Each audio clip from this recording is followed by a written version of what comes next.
एक और बड़ी खबर G20 इजलास को लेकर है। जी हाँ नाज़रीन, G20 इजलास, आइंदा इजलास जो है वो जम्मू कश्मीर के अंदर होना है। इसका ऐलान अगरचे पहले ही कर दिया गया है और कमेटी भी बनाई गई है, लेकिन पाकिस्तान इस पूरे मामले पर खफा नजर आ रहा है और पाकिस्तान की तरफ से कहा जा रहा है कि G20 इजलास जो जम्मू कश्मीर में होगा 2023 में, उसका वो बाइकआउट करेंगे। और इस सिलसिले में बाज़ाब्ता तौर पर दफ्तर खारजा जो पाकिस्तान का है, उन्होंने चीन, तुर्की और सऊदी अरब के साथ राबता बनाने की कोशिशें भी की है।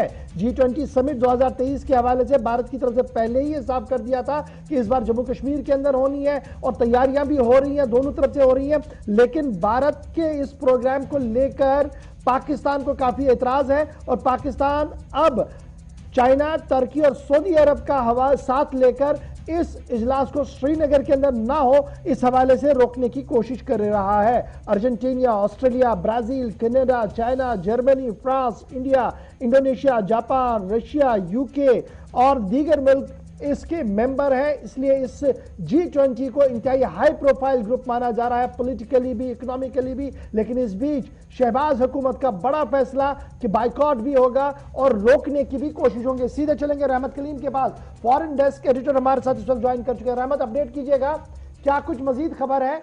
ये डर सताया जा रहा है पाकिस्तान को या पाकिस्तान की नाकामी एक और सामने?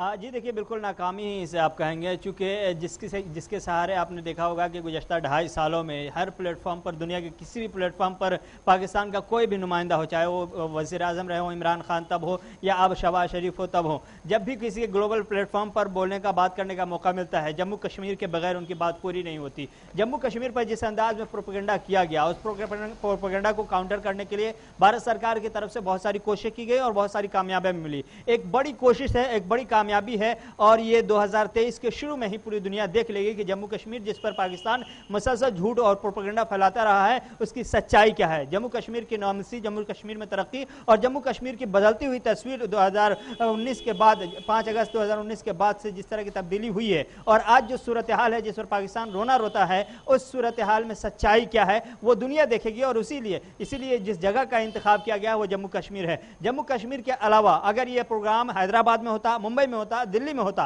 तो फिर पाकिस्तान बहुत खामोशी के साथ रहता। लेकिन पाकिस्तान ने अब प्लान जो बनाया है, क्योंकि वो G20 का मेंबर नहीं है और मेहमान के तौर पर भी मदऊ नहीं किया गया है, इसलिए उन्होंने बाकायदा तौर पर जम्मू कश्मीर में होने की वजह से इस प्रोग्राम का बाइकाट करने का ऐलान किया है। और बाइकाट क्योंकि खुद अपने बलबूते पर नहीं कर सकता, इसलिए अपने पार्टनर मुल्कों को कहीं ना कहीं घेरने की या उनसे बात करने की, उन्हें समझाने की, गुमराह करने की कोशिश करने की तैयारी शुरू कर दी गई। 3 मुल्कों का नाम आपने बताया, 2 और बड़े मुल्क हैं जिनके हवाले से कहा जा रहा है कि उनसे भी खुल करके बात की जाएगी इस पर कि वो बाइकाट करें। यूएस और यूके का नाम आ रहा है। इसके अलावा बकिया जो जितने G20 ममालिक हैं उन तमाम से सफारती सतह पर बातचीत करेगा पाकिस्तान। प्लानिंग पूरी बन रही है। चूंकि अभी G20 के इजलास में वक्त है, इसलिए पाकिस्तान भी बहुत ही इत्मीनान के साथ बाकायदा तौर पर खत की तैयारी कर रहा है और सफारती सतह पर किस तरह से मुलाकात करके उन्हें बताया जाएगा कि जम्मू कश्मीर में क्या कुछ है और किस तरह से जम्मू कश्मीर दोनों मुल्कों के दरमियान मुतनाज़ा खित्ता है। और इसलिए मुतनाज़ा खित्ते में एक आलमी रहनुमा के होते हुए, एक मुल्क होते हुए आप रिप्रेजेंटेटिव के तौर पर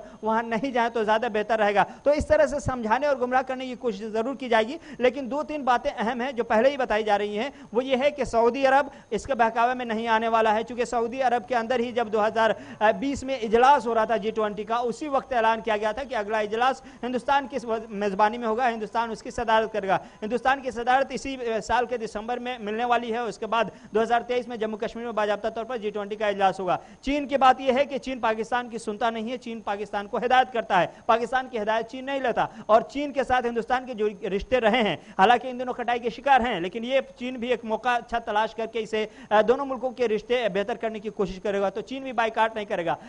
तुर्की के हवाले से खबर यह है कि तुर्की अभी तक खामोश है इस मामले पर, चूंकि पाकिस्तान की तरफ से भी इस तुर्की से ज्यादा संजीदगी के साथ राब्ता करने की अभी कोशिश नहीं की गई है या तैयारी नहीं हो रही है, इसलिए तुर्की की तरफ से कोई बयान नहीं आया है। और बाकायदा तौर पर जो कोशिश दूसरे मुल्कों से मिलने की है, G20 के दीगर मेंबरान थी, उन मेंबरान से भी बाकायदा तौर पर इसमें बड़ा फोकस है यूएई का और गुज़श्ते दिनों हमने देखा कि वज़ीर-ए-आज़म साहब का दौरा यूएई में हुआ और जिस तरीके का प्रोटोकॉल वहां पर था और जिस तरीके के बयान दोनों तरफ से बाद में पॉजिटिव वाइब्स आई हैं, वो ये साफ बता रही है कि आने वाले दिनों में भारत और यूएई का रिश्ता और ज्यादा गहरा और मजबूत होगा, इकोनॉमिक टाइज और ज्यादा होंगे। और फिर कुछ ऐसी कंपनियां भी हैं जिन्होंने इन्वेस्टमेंट के लिए जम्मू कश्मीर गवर्नमेंट के साथ करार किए हैं और कुछ चीजें आगे भी बढ़ रही हैं, जो 27,000 करोड़ रुपए की इन्वेस्टमेंट की बातें हो रही है। तो क्या मैं ये समझूं कि ये जो समिट होगा ये एक फाउंडेशन स्टोन डाल सकता है जम्मू कश्मीर के लिए कि आने वाले दिनों के अंदर और भी कुछ लोग आगे आएंगे अगर ये स्ट्रीमलाइन हुआ सारा कुछ?